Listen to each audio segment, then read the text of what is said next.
Hi, welcome to the channel. Today we're going to be restoring, no, we're not going to be restoring. We're not restoring anything. As a matter of fact, today we're modifying. Today we're going to give this clock a makeover.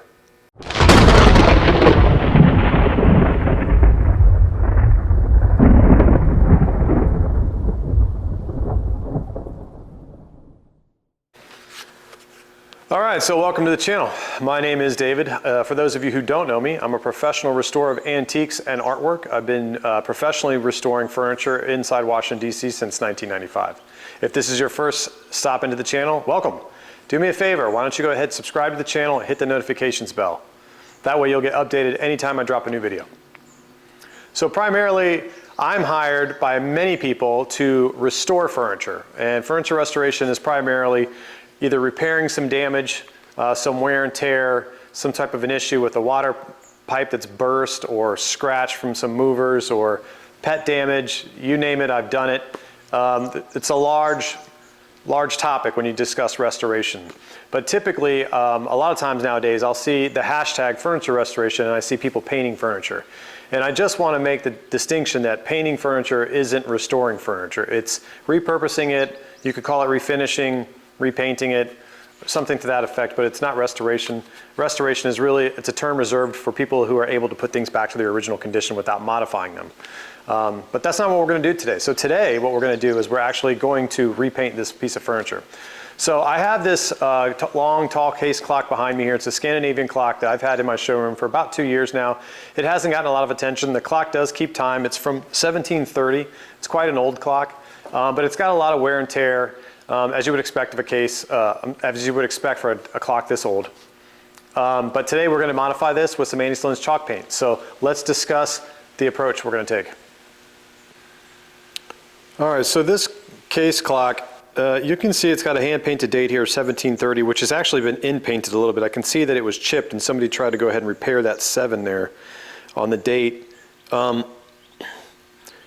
This clock, to me, it looks a lot like something you'd see out of a Disney movie, like Beauty and the Beast, and that's sort of the style with these Scandinavian clocks. This one's hand painted, and of course, you could tell at one point the paints were a lot more vibrant, but they've sort of aged and discolored themselves a bit. It is a tall clock, and there's quite a bit of damage to the bonnet. The bonnet itself, the glass is missing from the bonnet, which I can get restoration glass and have that reinstalled. Also, there's a small piece of lead on the face of the dial there that's missing. You can see to the left side there of the upper piece, there's a piece missing. Now, I did order a replacement, but unfortunately when the replacement came in, it was made out of brass. And that's not going to work for what I need, which is a shame too, because the piece that was made is such a good match here, but again, it's in brass. So I'm going to reach out to my source and see if we can actually get another one of these made out of lead. But regardless of that, like I said, the glass is missing from this particular bonnet. It's been repaired poorly a few times. You can see that this was broken here and here, and somebody's re-glued it. And then also up here in the crown, this is cracked. It's cracked here, and there's a large chip out of the wood up on the very top crest. Other than that, though, the door is in good shape and the lower portion of the case is in good shape. Let's back this up here a bit. So you got a couple cracks here, but I like these cracks. I think they're good. They don't really affect the stability of the item. Let's back this camera up a bit. So there's not a lot of things that have to be repaired. I think primarily most of the repairs I want to make are going to be in the bonnet there. Since we're going to be painting it, there's no reason not to go ahead and take care of this large chip on the top crown there that you can see there, since we're going to be painting over that anyway, and then maybe some of these cracks in the door as well. So I haven't picked the scheme yet as far as this is concerned, so let's just get into it and start doing it. I've got a couple colors here, and let me go over those. So I've got the chalk paint here, which I picked up last weekend. I was out antiquing with my daughter, and I came into a place where they sell these, and I thought, hey, great opportunity for me to get some paint while I'm out. I've used these Andy Sloan chalk paint once before. It's a pretty nice product for the most part. I'm not a huge supporter of chalk paint. I don't do it that frequently to have to buy larger quantities of these. This is not something that I use professionally. But since this is my own item, figured I'd give it a shot. So I've got some old white here, and then also they have this color Louis Blue, which is a nice washed out sky blue. And then for the accents, I've got this more teal shade of Providence. I'm looking forward to these, so we're gonna go ahead and lay the clock out now on stands and get started. So the first thing I'm gonna do with this clock is really just to take pictures and document its current condition. The clock itself has basically two painted scenes. There's one here, what's essentially a still life of some flowers. It's in actually really good shape, so I may leave that completely intact for now and go around that. And then the other scene you have here is right here on the top. It's basically dated 1730, and then it's just got this little monogram here, which is, it's nice. And you can see some in-painting here where this has been touched up over who knows when. At some point, somebody's touched this up a bit. So the first thing I'm gonna do after I get these pictures is basically we're gonna wipe this thing down with some wax wash. We wanna make sure we get all the oils and stuff off it so it's gonna accept the new paint really well without it peeling off in sheets. What we don't want is to have this peel off on us. So let's go ahead and get our pictures and then wash this down. All right, so we're about to start some paint here. I think primarily I'm gonna start off with just the white here and see how this looks. Again, kind of don't necessarily have a paint scheme in mind with this. I really like the look of this paint. So let's just start putting it on here and we'll see what it looks like. Probably gonna take a couple coats to get this all caught up and looking the right way, but it should be good.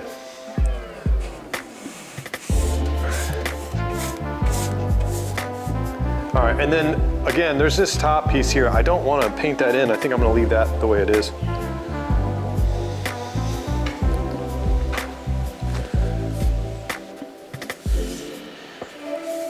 So the way they advertise this particular chalk paint to be used, I should say advertised, the way they have the directions on the back of the can, they basically state, you know, you don't need to do any prep work. There's no sanding or cleaning required. And I don't disagree with that. If it sticks really well, hey, and if that's what they're saying, I always clean things off anyway, just because I've force of habit. I've seen so many of these things get damaged. Down this bottom here, let's just paint this whole thing, because we're gonna come back after we get this sealed up and add some accents with these other two colors I have. I have also, like I said, the blue and a teal color. So let's just basically put this all in white and essentially consider that our prime coat, and we'll see what it looks like. This feels like I'm doing something wrong. This is almost sacrilegious. I'm so not used to painting antiques. It's, truth be told, and this is a true antique, truth be told, this is generally a big no-no. You really ought not to paint antiques. But this one is in such bad shape, and it belongs to me, and I want to sell it. And I personally think it would be more useful to an interior designer in a different color. So let's keep going, shall we?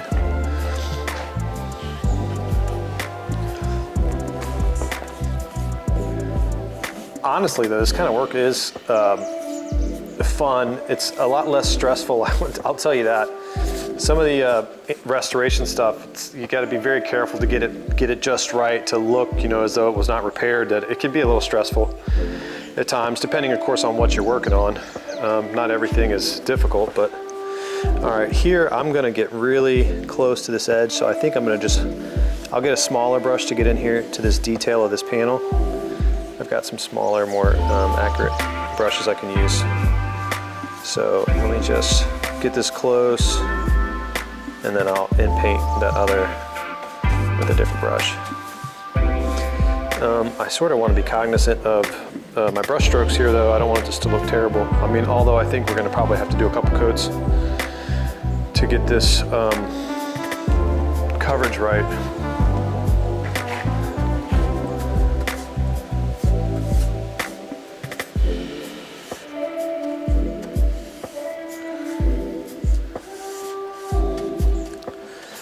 So interestingly enough, these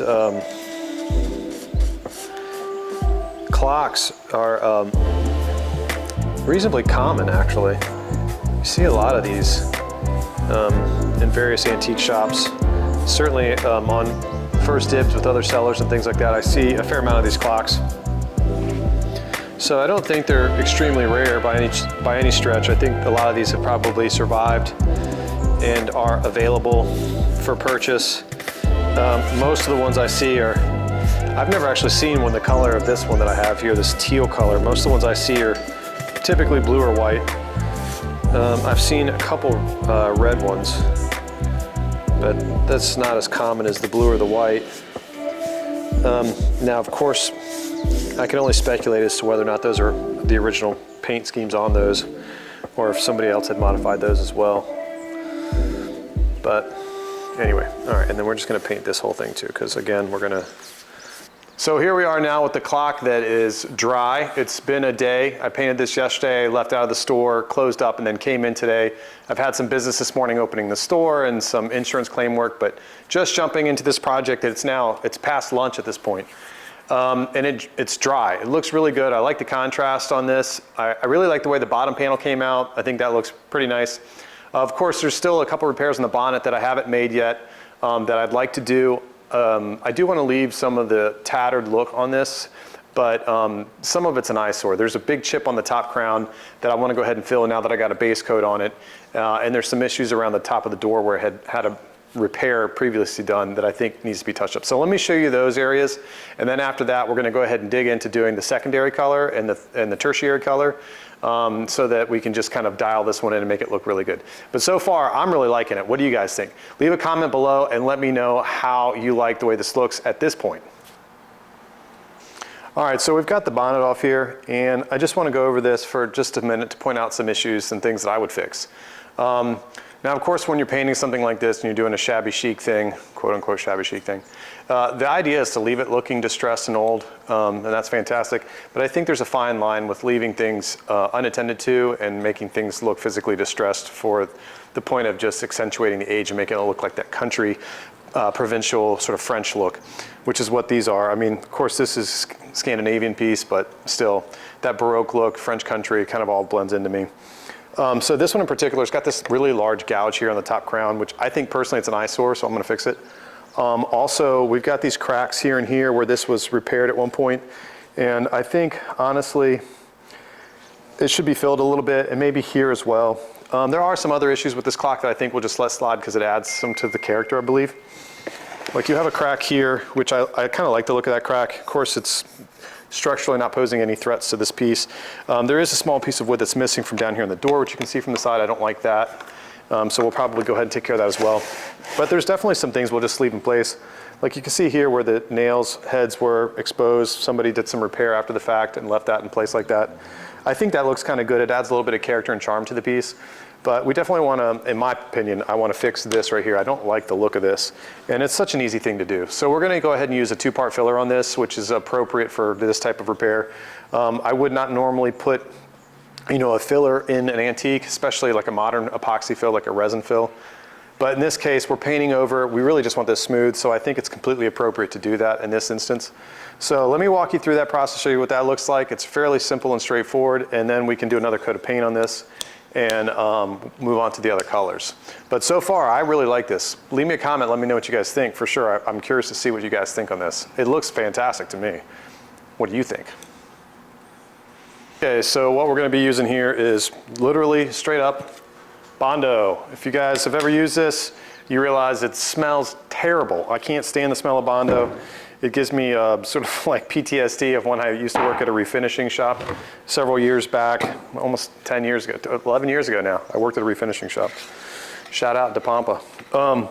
So anyway, I again, can't stand the smell of this stuff. Hate working with it. I really don't use it very often, but every once in a while it's a really great resource.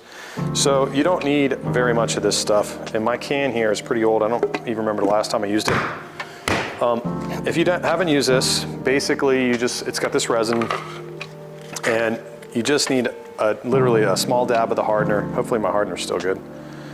It's gonna be liquidy. I try to mix this up. Whoop. So you just squeeze a little bit of this in there, not much. This sets really fast. It's something that can be sanded usually within 20 minutes. You just gotta mix it up really good. The downside to this stuff is the smell. A is one of them. And then B, it unfortunately doesn't dry white. I wish it did. And if I'd had Mohawk's 2-part filler left, but I don't have any left because I used all my white on my last project of a sculpture, and I haven't ordered any replacement yet. So we'll mix this up. Basically, you just want nice consistent color on this when you mix it up. You don't want to have 2 different colors. But once you got it to one color, you can go ahead and use it and smear it in where you need it. It's going to dry, like I said, really fast. It almost becomes useless within a few minutes. So now that we got this here, let's go ahead and just lay this down. And I'm going to fill this spot primarily, and then I'm going to fill this one and maybe this one. And I think that should be it. I don't think I'm going to do much for fill on those. They don't really need it. So let's go ahead and take care of that. And this stuff is pretty easy to sand. Obviously, it's a body filler. I mean, Bondo is obviously used in auto body repair primarily. So we're just gonna, it smooths out really well though. I will say that about it. Okay. So I'm just gonna put this in here and give it a rough shape. And when I sand this, I'll try to sort of blend it in so that it doesn't look so obvious that this is what we did here. And sometimes it takes 2 applications. You can't always get it right the first time through. I hate spreading this stuff. I'm not very good at it, but it's okay. We'll sand it out and make it work. So you don't need to leave a lot of excess, so don't use any more than you have to if you're doing this type of work with this.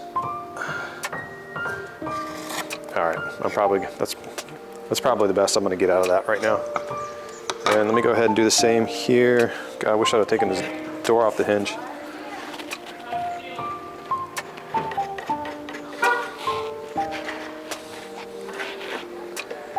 So here we go with this.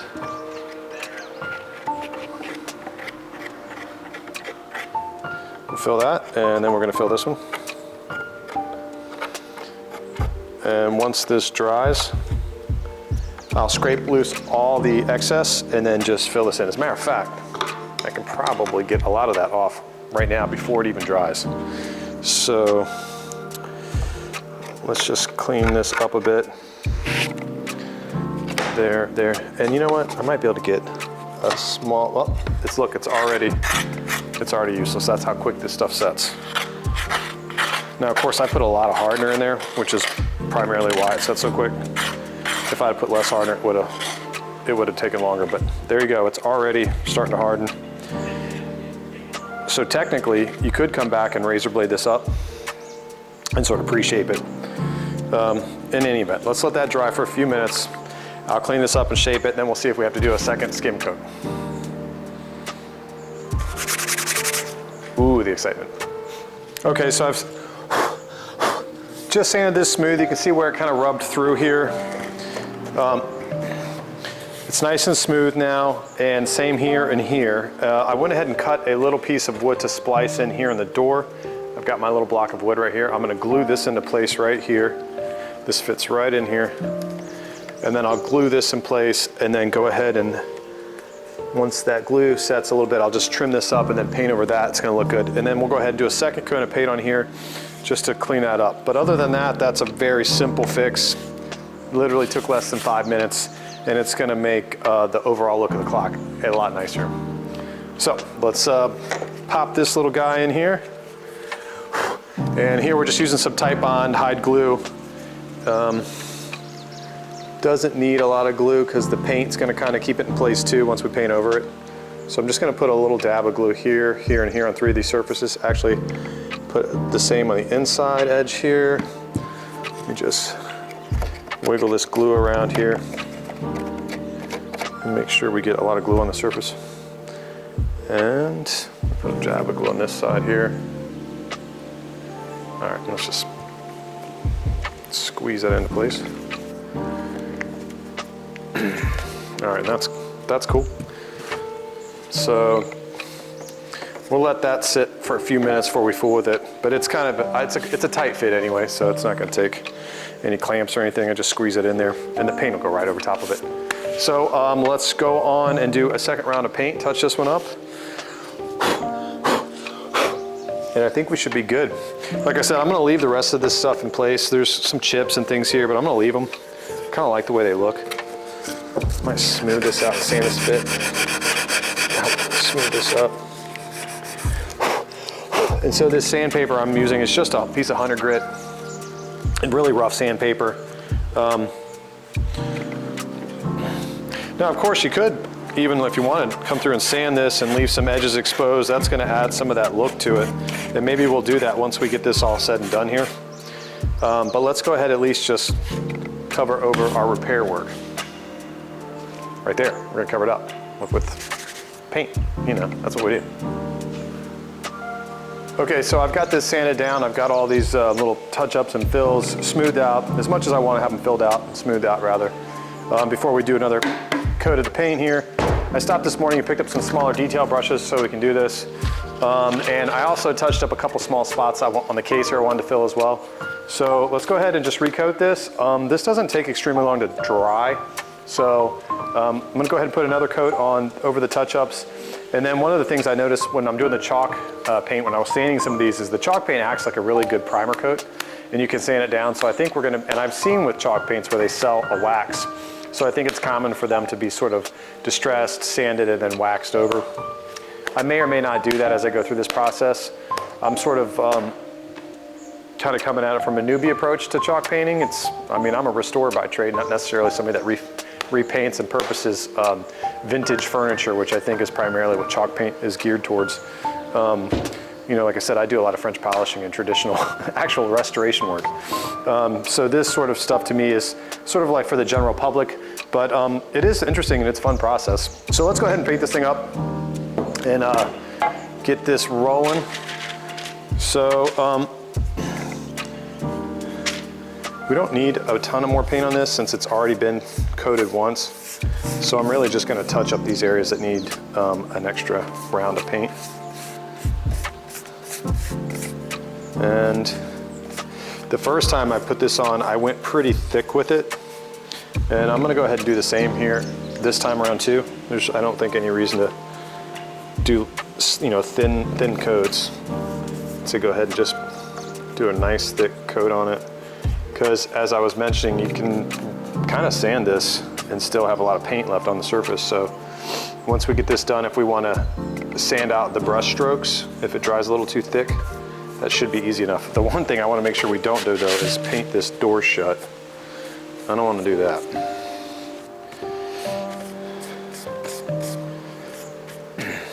I got to admit, I really like this process. It's a lot of fun. And I think I mentioned it previously, this type of work is, it's interesting. I mean, this piece belongs to me, so there's nobody that has to be satisfied. It's completely my piece. A lot of the work that I get involved in as like I said, a professional restorer is, you know, repairing specific damage, you know, pet damage, scratch, somebody fell at a dinner party and put a gouge in a table or broke a leg. And, you know, the skill set required to do that type of work, that restoration work, it's not the same as this skill set, because this is just, you can do whatever you want, you know? There's nobody gonna judge your work or look at it and say, hey, I can still see it, can you do a little bit better? Whereas in restoration work, you know, it's very similar to, like, you know, plumbing or electrical or any type of housework. People want it back to the way it was. They don't want it modified. So you gotta be able to do, you gotta be able to work with what's there and the finishes that are already on it and make it work. So it's just a different skill set. So this is a little less stressful. It's a long way to say that, but I think this is fun. It lends a lot to the creative process, which is one of the reasons why I was attracted to this type of work when I was young. I wanted to go to art school, but of course, instead I got a job doing restoration when I was like 18. And it's been such a good career that I just stuck with it. It's always been a lot of prestige in Washington, DC doing restoration work. I've worked for a lot of high-end clients, which is fun. And also, in addition to that, it pays really well. Not to discuss money or anything here on the page, but you know, it's afforded me a really nice six-figure salary for the majority of my life. So, all right, so we just about got this done. All right. And I think we just about got all of this spots taken care of at this point. So we're gonna let this dry. All right, so that's just gonna have to dry. And once this is dry, we'll go ahead and do our second coats. I'll probably go get a bite to eat. It's getting a little late in the day now. It's about 2:30 p.m. and I haven't had lunch yet. So I'm gonna take a break here and go grab lunch. We'll wrap this up, and when I come back, we'll do the next color. All right, so now we're gonna go with this Louis blue here. We're gonna do the accents. I think what I'm gonna do, since this really looks more like, it's almost like a gray actually. We'll see what it's gonna dry like, of course, but I think I'm gonna do primarily the crown on this, and sort of like the lower pediment, the centerpiece, and then the crown. We'll do those in that blue, and I'll probably do some of the trim here on the door as well. And then from there, we'll accent it with that, that turquoise color, which is called something or other. Anyway, let's open this up and get started. Make sure you shake it first. Okay, so now that we got this second round of paint dry, we've done all the repairs I want to do. We've got a nice smooth crown now with no issues. The next thing we're going to do at this point is this second round of color here, which is this Louis blue. It's a really nice washed out sky blue color. I'm assuming they mean Louis. They're speaking about French blue. So let's put it on here. I'm excited. So I think primarily what I'm gonna do is this top piece, the crown in that, and then I'll probably do the pediment on the bottom, and then maybe this center trim there. And then we'll, ooh, I like that color. Check it out. You guys can see that or not. Really nice color, I like it. It's almost that's a really nice color. And then, of course, this trim with this Provenance, which is this really nice teal color I got here for you too. So let's go ahead and trim this in and have a look see what it looks like once it dries. I'm so curious, you know? Anyway, all right, let's see. What are we gonna do here? We'll do the top. And this looks a little thicker. I wonder if I should stir this up first. Let me stir it and see if there's, oh yeah, and for sure. This definitely needs to be stirred up. I can see there's a lot here on the bottom. So let me get this mixed up a little bit and then we'll get it on. This looks like yogurt in my eyes. Looks like yogurt. All right, now that I've got that done, let's see how thick that paint is now. That must be, that's better. It's a little bit thicker now. And you'll notice I'm not doing any masking. I didn't use any masking tape. I'm just freehanding all this, which I prefer to do it that way anyway, to be honest with you. This paint is still kind of settled at the bottom here. I should probably put some gloves on. Whoop. I'll tell you what, let me grab a rag. All right, I had to mix this paint up a little bit better so that I'm getting the best part of it, not too thin of a runoff. But actually, you know what? Let's lay this on its top. That's gonna be better. That way if it runs, it doesn't run down onto the piece. And it's gonna be a little bit easier to access this line too, since I am freehanding this.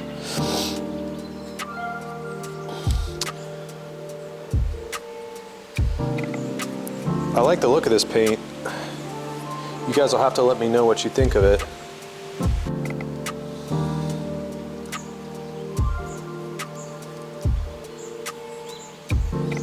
And I'll just draw that right in there, like that. This is really satisfying work. Enjoy doing this type of stuff.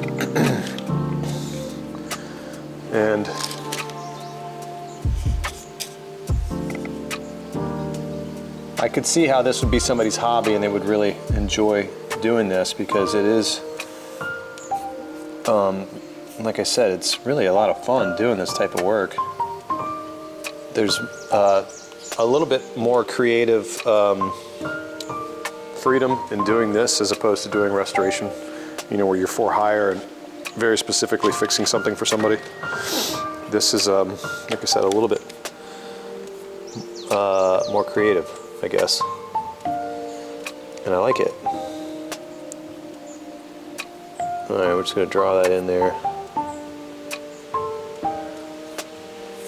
And I may have to come back and clean that line. Looks a little sloppy. I'll have to come back and clean that up. Or I may even do that line in the other color.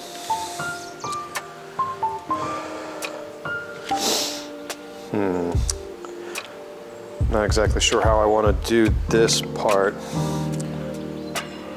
If I want to do the whole thing or parts of it. I think maybe I'll do this whole piece in blue here, and then I'll come into that center and do that other color. So let's just go ahead and do this whole piece in blue.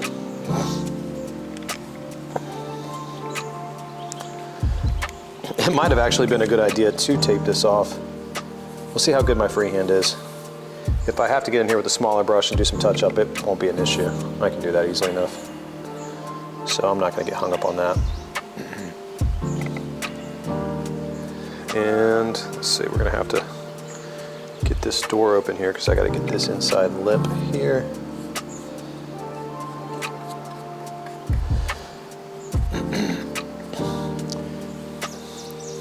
So if you guys have done this chalk paint type work before, why don't you drop me a note here and let me know if you did, how you enjoyed the process, what brand paint you used, and then also send me a link. I'd like to see your work. Very curious. I know there's a lot of people that do this. This is, I wouldn't say my very first experience with it, but I don't do this very often. And I gotta say I'm enjoying it. All right, so I'm gonna go ahead and wrap this up. Let me finish painting this and then I'll come back and we'll show you what it looks like when I get it all completed. So I've got my third color on here. I didn't record the scene, so you'll forgive me for that. I just got busy working on it, but I'll show you the close-up on it. It was a fun process putting the third color on. You really, at that point, dial in, you know, the theme between the top. And if you look, I'll show you guys, if you look the bottom, the middle section, the door, and the top, I really tied it all in with that third color. The only thing I wished in hindsight that I'd have thought to do would have been to go ahead and order some pinstripe brushes. I didn't have any. I'm just using touch-up brushes, so it makes it a little difficult to get a nice, crisp, straight line. But I did the best I could. I think it came out pretty well. You guys, let me know in the comment section what you think of this particular color scheme. Is this something that you appreciate, or is it a color you don't like? Thumbs up or thumbs down, I guess. And let me know in the comment section. I'll be interested to read those. But other than that, this is basically done. I'm gonna let this dry all the way, and I'm gonna probably distress it in a couple areas just to let the paint, I'm gonna wear the paint through a little bit, maybe use some sandpaper, and just scrape some of the paint back and maybe expose some of the wood and stuff like that. And then maybe go over the whole thing with like a light sandpaper and possibly a clear wax over top of it. But I think ultimately it looks really good. I like it. The process was a lot of fun. I like the colors I chose, so if you're going to use those chalk paints, try the Annie Sloan's paint, see what you think. And like I said, leave a comment, let me know if you like those particular chalk paints or if there's a better brand you like. Let me know. I think Magnolia Home does some too. I think they do a chalk paint. And the Annie Sloan's, which I guess is a British company. But it was a lot of fun. I enjoyed the process. The only thing left to do, though, at this point, is the clock face. I'm missing that piece I had mentioned earlier. I may try to make the brass piece I have look like pewter. In the meantime, and see if I can mount that up and make that look good. That would be about the only thing left I could think to do. Short of get some pictures on this one and put it up for sale on my first dibs page and move it into the showroom and see how much attention it gets now. I'm very curious to see if now it gets a little bit more attention. Okay, as you can see here, I'll try to film this. Here's this nice nautical theme we got going on here, and here's my replacement part. And if you need to find people that can make these replacement parts, definitely send me a message, and I can give you information on where to buy these types of things. And I also have a good foundry service in Baltimore, should anybody need it. Make sure you reach out. But here you go. It's a pretty close copy.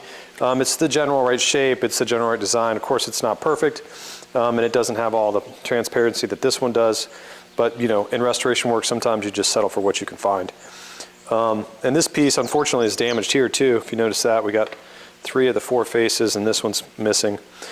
But in any event, let's just see if actually we can sort of color this to look more like this. And if that's the case, I'll be happy to mount this on here and just call it a day. It's imperfect, and I admit that, but you know, sometimes you do with what you can.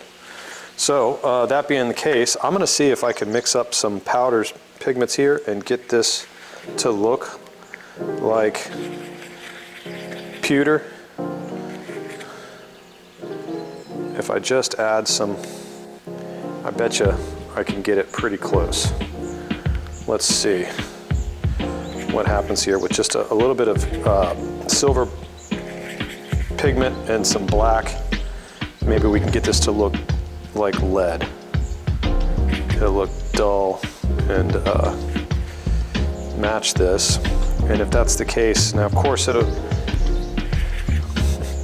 could easily wipe off, I suppose, because it's going to be hard to expect these powders to stick to this shiny brass like this, but for the sake of what we're doing, this is a good fix. And I think this is going to be pretty close. So the only thing I'll have to do now is mount this to that. And of course you can see here there were 2 holes from, I'm assuming these when they were made, they just made little lead pins. So I could probably put a couple little screws through this and make this work.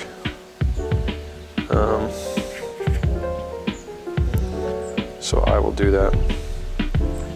How about that? That's pretty close, don't you think? Maybe a little bit more black in there, just to dull it off a little bit more.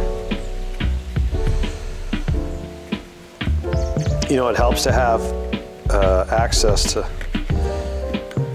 all these different resources, you know, finding people that can make these kinds of parts for you, especially when you're in the restoration field. It's getting harder and harder to find artisans. Now I hope there's going to be a resurgence of that in the new economy moving forward. I think there's going to be a lot less importation going on. I don't want to get into a discussion on global finance and politics, but I think ultimately, I don't know if the United States is going to continue to make so many imports from overseas. How about that? That seems like a pretty close match to me. I don't know what it looks like on film there, but I think that's pretty close. So I'm going to go ahead and figure out a way to get this mounted. And once I do, this should look pretty good. And then this clock's going to be ready to go. You know, an interesting thing about this is I'm seeing here, it's got all the zodiacs right here. Look at that. That's really cool. I like that. You zoom in on that. See if you guys can see this. This is really kind of a neat feature here on this clock. It's got all the zodiacs there. I don't know if you can see that or not, but I recognize Taurus. I'm a Taurus, and then we got Libra. Here's the Cancer. Really cool. I don't know what this says here.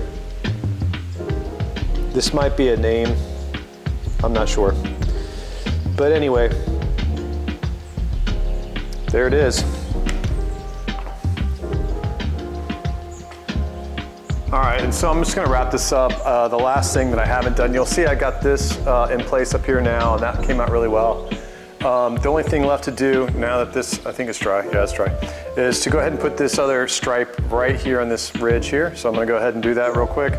And other than that, that's the last bit of the painting. And again, I wished I'd had the right brush for this, but this was kind of a impromptu project. I hadn't really planned properly, so I didn't get myself a pinstripe brush, but that's okay. I can do it this way. This isn't, this type of stuff isn't super complicated. It's not like we're doing intricate designs or anything of that nature, like a traditional pinstriper would do. Those guys are a very talented bunch.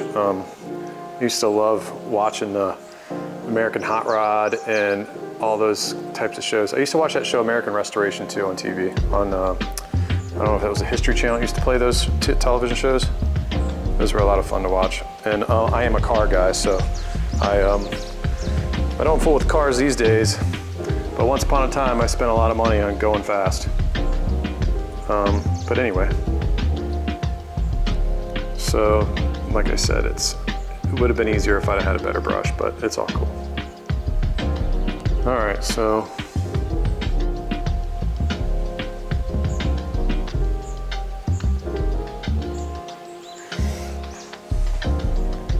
So make sure you guys definitely subscribe to the channel. Most of these projects that I do, not this one of course, but most of these projects are actually just client pieces that come through my studio. People hire me to do this restoration work for them. You know, my name's been passed around the DC dinner party circuit for quite a long time. I've had a lot of clients over the years, senators and Congress people, and I've worked for a couple presidential cabinet members. So it's always cool. You never know who's going to call and hire us. I got to do some work for the White House, and you know, that was quite an honor. You know, no matter where you stand politically, it's always nice, and it's always nice to do stuff for, you know, sort of like the federal government. Always like doing work for the government. Because, you know, I'm not doing anything. Most of the work I do is just the furniture. I don't have to do anything controversial. So I like maintaining our country's history. Anyway, what do you guys think? That's pretty much it.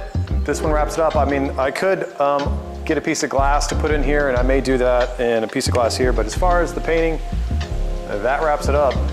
I really like the way this one came out. Hope you guys did too. Make sure you drop me a comment and let me know what you think.